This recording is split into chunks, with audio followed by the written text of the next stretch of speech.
नमस्कार दोस्तों, स्वागत है आपका स्टडी फोकस में। तो दोस्तों हम लेकर आए हैं अपना DWM कॉन्सेप्ट। तो आज हम डब्लू वाला काम करेंगे, यानी वीकली वाला काम करेंगे। जो हमने अभी तक इस वीक पढ़ा है उसी को हम रिवाइज करेंगे और एज अ क्विज करेंगे कि हम क्विज के तौर पर आपके लिए करंट अफेयर्स लेकर आए हैं वीकली। तो दोस्तों थोड़ा सा बैकग्राउंड में शोर आएगा, राममय हो रखी है पूरी इंडिया तो थोड़ा सा बनता है, तो मैनेज कर लेना दोस्तों राम के नाम पे। तो जो पहला क्वेश्चन है दोस्तों वो है, उत्तराखंड का सबसे स्वच्छ शहर कौन सा है? तो which is the cleanest city of Uttarakhand? तो जो स्वच्छ सर्वेक्षण हुआ था 2023 का दिल्ली में, स्वच्छ सर्वेक्षण 2023, तो उसका अवार्ड जो उत्तराखंड को सबसे उत्तराखंड में जो सबसे क्लीनेस्ट सिटी मिली है वो किसको मिली है? Option A Dehradun, B Haridwar, C Rishikesh, D Gwalior. तो जो आर का राइट आंसर है दोस्तों वो है देहरादून। इसमें हम एक्सप्लेनेशन नहीं दी है आपको, अगर आपको एक्सप्लेनेशन देखनी है तो आप वीडियो में जाकर देख सकते हो, उसको डिस्क्रिप्शन बॉक्स में आपका लिंक मिल जाएगा। क्वेश्चन नंबर 2 है, कौन सी संस्था उत्तराखंड में हवाई क्षेत्रों का निर्माण करेगी? Which organisation will build airfields in Uttarakhand? Option A NHAI National Highway Authority of India, BRO border road Organisation, airport authority of India and ITBP। तो इसमें से कौन सी संस्था ने हमारी एयरफील्ड्स बनाने की डील करी है उत्तराखंड में? तो वो है दोस्तों, जो राइट आंसर है इसका वो है BRO border road organisation. Question number 3 है, किस राज्य ने अयोध्या ऐप लॉन्च किया है? Which state launch the Ayodhya app? Option A Chhattisgarh, B Madhya Pradesh, C Uttarakhand, D Uttar Pradesh. ये हिंदी वाला क्या है भाई सॉफ्टवेयर। हाँ, तो जो इसका राइट आंसर है दोस्तों वो है उत्तराखंड, नहीं उत्तर प्रदेश। ठीक है दोस्तों, तो जो इसका राइट आंसर है वो उत्तर प्रदेश। अयोध्या आपको पता ही है, योगी आदित्यनाथ जी द्वारा वहां पर राम मंदिर का PM मोदी जी द्वारा भी उद्घाटन किया जाएगा। कल प्राण प्रतिष्ठान है, तो सभी अपनी टीवी पर घरों पर बैठकर देखें। तो उत्तर प्रदेश में अयोध्या ऐप लॉन्च किया गया जिसकी काफ़ी सुविधा होगी। जो टूरिज्म है उत्तर प्रदेश का वो बढ़ेगा, एंड जो भी टूरिस्ट होगा उसको क्या रहेगी, हेल्प रहेगी वहाँ को एक्सप्लोर, अयोध्या को एक्सप्लोर करने में। क्वेश्चन नंबर 4 है, किस सरकार ने राज्य में मानव वन्य जीव संघर्ष से बचने के लिए जैव बाड़ लगाने का निर्णय लिया है? यानी कि विच गवर्नमेंट, ये बायो फेंसिंग का टॉपिक था जो हमारा, उस पर हमने डिस्कस किया था। तो किसने बायो फेंसिंग का यूज किया है? जैसे कि हम देख सकते हैं दोस्तों कि अगर ये हमारे बीच में रोड है, माना ये हाईवे है, यहाँ पर जंगल है, ये पूरा नेशनल हाईवे के अंडर, नेशनल पार्क के अंदर आता है। तो यहाँ पर इसको रोकने के लिए, यानी कि ह्यूमन वाइल्ड लाइफ कॉन्फ्लिक्ट को रोकने के लिए उन्होंने क्या कर दिया, यहाँ पर पेड़ लगाना, इसको कहते हैं बायो फेंसिंग। पेड़ लगा देते, इस तरीके के पेड़ लगाते जिससे कि वो जानवर यहाँ बाहर नहीं आ पाते हैं, यानी कि ह्यूमन वाइल्ड लाइफ कॉन्फ्लिक्ट को रोक सकते हैं। तो ऑप्शन है हिमाचल प्रदेश, बी मध्य प्रदेश, सी तुम्हारा उत्तराखंड और डी है महाराष्ट्र। तो इसका राइट आंसर है वो है उत्तराखंड। तो योगी पुष्कर सिंह धामी जी, मुख्यमंत्री जी द्वारा ये निर्णय लिया गया है कि हम बायो फेंसिंग पर काम करेंगे ह्यूमन वाइल्ड लाइफ को रोकने के लिए। अगला क्वेश्चन है दोस्तों, क्वेश्चन नंबर 5, नीति आयोग के वर्तमान उपाध्यक्ष कौन है? तो नीति आयोग का जो वर्तमान उपाध्यक्ष हैं, या जो अभी अभी रिसेंटली हमारे जो चुनकर आए हैं, तो वो कौन है? तो ऑप्शन ए है आपका राजीव कुमार, बी है अरविंद पनगड़िया, सी है आपका श्री सुमन बेरी और डी है आपका BV सुब्रमण्यम। तो जो इसका राइट आंसर है दोस्तों वो है Shri Suman berry, option C. तो इससे पहले कि जो हम देख सकते हैं दोस्तों, आपको थोड़ा सा हिंट भी दे देते हैं। जो हमने नीति आयोग के बारे में पढ़ा था, नीति आयोग ने एक रिपोर्ट पब्लिश करी थी। तो कौन सी रिपोर्ट पब्लिश करी थी? MSD, यानी कि हाँ मल्टी डायमेंशनल MDP, यानी कि मल्टी डायमेंशनल पॉवर्टी की जो रिपोर्ट पब्लिश करी थी, उसमें उत्तर प्रदेश ने टॉप किया था।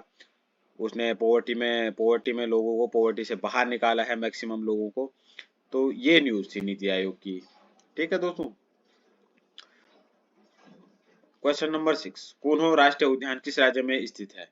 तो in which state is Kuno National Park located? National Park के बारे में आपको हर एक जानकारी पता होनी चाहिए, यानी कि कौन सा नेशनल पार्क कौन से स्टेट में है, उत्तराखंड के टोटल कितने नेशनल पार्क हैं, वाइल्ड लाइफ सेंचुरी उत्तराखंड में कितनी है, कितने रिजर्व फॉरेस्ट हैं।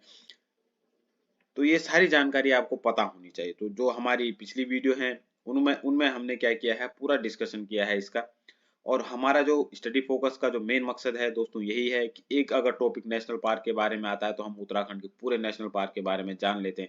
सबसे बड़ा कौन सा है उत्तराखंड में वो भी हम जान लेते हैं, जैसे कि गंगोत्री नेशनल पार्क, और सबसे जो वाइल्ड लाइफ सेंचुरी सबसे बड़ी थी वो केदारनाथ वाइल्ड लाइफ सेंचुरी थी। तो वो हमने दोस्तों सारी चीजें हमने एक ही वीडियो में कंप्लीट कर चुके थे जब हमारे पास वो टॉपिक आया था करंट अफेयर्स का। तो क्वेश्चन इसी तरीके से बनाए जाते हैं। तो फिर पूछते हो नहीं तो आप क्या कहते हो कि ये यार ये क्वेश्चन किस कहाँ से बना होगा, तो ये इसी तरीके से बनाए जाते हैं क्योंकि एग्जामिनर का माइंडसेट यही होता है। तो कूनो नेशनल पार्क कहाँ पर स्थित है? Option A Uttarakhand, B Madhya Pradesh, C Uttar Pradesh, D Himachal Pradesh. तो जो इसका राइट आंसर है मध्य प्रदेश, जहां पर हमारा टाइगर नहीं प्रोजेक्ट टाइगर का अभी चल रहा था। चीता जो प्रोजेक्ट चीता है वो जो हम साउथ अफ्रीका से इम्पोर्ट ही कर रहे हैं दोस्तों, एक तरीके से ला रहे हैं टाइगर को यहाँ पर कूनो नेशनल पार्क में। उनमें से 10 टाइगर जो कि हमारे लिए बेहद दुखद की बात है, और इस प्रोजेक्ट को शायद यहीं पर रोक देना चाहिए, क्योंकि या तो रिसर्च कर लो और पब्लिकली उसको इन्फॉर्म कर दो कि भाई किस वजह से ये मर रहे हैं या इनकी डेथ किस वजह से हो रही है, तो ये पब्लिसाइज कर देना चाहिए इनको। तो देखो क्या होता है और कब तक होता है। क्वेश्चन नंबर 7 है वैश्विक लिंग अंतर रिपोर्ट कौन प्रकाशित करता है? तो who publishes the global gender gap report. तो हमने इससे पहले जब अपना टॉपिक किया था तो उसमें हमने क्या पढ़ा था? ग्लोबल कॉम्पिटिटिव रिपोर्ट पढ़ी थी। यहाँ पर हमने ग्लोबल जेंडर गैप रिपोर्ट पढ़ी। तो उसी टॉपिक में हमने सारी रिपोर्ट दिखाई थी, आपको बताई थी कि कौन पब्लिश करता है। तो ऑप्शन ए है UNDP, B WHO, C WEF, D IMF. तो जो इसका राइट आंसर है वो है डब्ल्यूईएफ यानी वर्ल्ड इकोनॉमिक फोरम। उसके बारे में हमने बताया था वर्ल्ड इकोनॉमिक फोरम की स्थापना कब हुई थी, किसने करी थी, और ये कौन कौन सी रिपोर्ट पब्लिश करता है, ये सारी चीजें हमने आपको बताई थी वीडियो में। तो क्वेश्चन नंबर, ये आपका रिवीजन का टाइम है, खुद रिवाइज करना है। और डब्ल्यूएफ की अगर हम बात करते हैं तो उस पर अगर रिसर्च करोगे तो दोस्तों उसमें से आपको कुछ ना कुछ और जानकारी मिलेगी, इसलिए हम डिटेल डिस्कशन नहीं करते हैं। डिटेल डिस्कशन हमारी डेली वाली वीडियोस में होंगी। हम इससे क्या करेंगे दोस्तों, सिर्फ आपको एक पॉसिबिलिटी बता रहे कि इस तरीके के क्वेश्चन आपके पास एग्जाम में बन सकते हैं। तो अगला क्वेश्चन है भारत मलेरिया से कब मुक्त होगा? When will India B free from malaria? 2025, 2026, 2027, 2030, 2030। तो जो इसका राइट आंसर है दोस्तों वो है 2027। और जो एलिमिनेट करना है हमने, मलेरिया इंडिया से खत्म करना है, वो है 2030 तक। तो ये मलेरिया का टॉपिक भी था। कौन सा रिसेंटली जो कंट्री है वो क्या करी है, उसको WHO ने क्या किया है, मलेरिया फ्री घोषित किया है। तो देखना दोस्तों कोबा है, उसका पूरा नाम आप वीडियो में देख सकते हो, खुद से भी रिसर्च कर सकते हो। क्वेश्चन नंबर 9 है उत्तराखंड में कितने थर्मल पावर प्लांट है? How many thermal power plants are there in Uttarakhand? 1, 4, option 1 4, option 2 2, option 3 3 and option 4 है नो टीपीपी, यानी कि नो थर्मल पावर प्लांट। तो उत्तराखंड में अभी तक कोई भी थर्मल पावर प्लांट नहीं है दोस्तों, तो इसलिए जो राइट आंसर है इसका वो है option D. Question number 10, Bharat में जल विद्युत ऊर्जा संयंत्र की सूची में कौन सा शीर्ष पर है, यानी कि which tops the list of hydro electric power plants in India? Option A Tehri hydro power complex, Koyna hydro electric project, Srisailam dam and Nathpa Jhakri dam. तो दोस्तों पहले तो आप ये बता सकते हो ये कहाँ पर है? उत्तराखंड, महाराष्ट्र, आंध्र प्रदेश और हिमाचल प्रदेश। तो जो इसका राइट आंसर है दोस्तों वो है टिहरी हाइड्रो पावर कॉम्प्लेक्स। तो इसके बारे में हमने आपको बताया था कितनी पावर ये जनरेट करता है, कब ये बनाया गया था, कब कमीशन में लाया गया था, 2006 में कमीशन में लाया गया था। तो वीकली करंट अफेयर हम इसी तरीके से कंप्लीट कर सकते हैं दोस्तों।